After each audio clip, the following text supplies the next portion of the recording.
Let every soul be subject to the governing authorities, for there is no authority except from God, and the authorities that exist are appointed by God.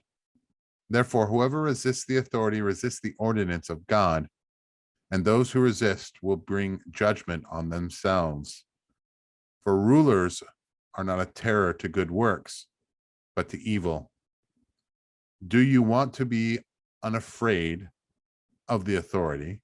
Do what is good, and you will have praise from the same. For he is God's minister for your good. But if you do evil, be afraid, for he does not bear the sword in vain.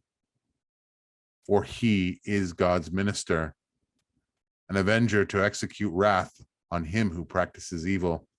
Therefore, you must be subject, not only because of the wrath, but also for conscience sake. Because of this, you also pay taxes, for they are God's ministers, attending continually to this very thing.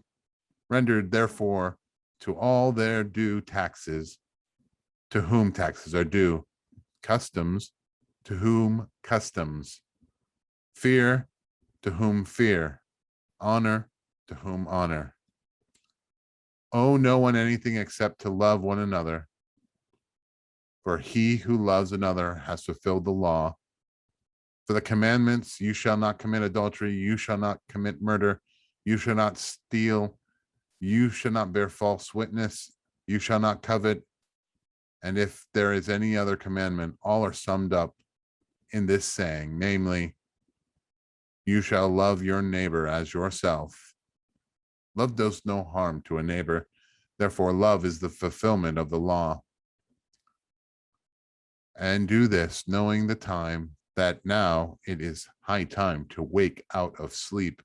For now our salvation is nearer than when we first believed. The night is far spent, the day is at hand.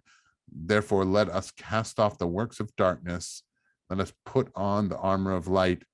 Let us walk properly, as in the day, not in the revelry and drunkenness, not in the lewdness and lust, not in strife and envy, but put on the Lord Jesus Christ and make no provision for the flesh to fulfill its lusts.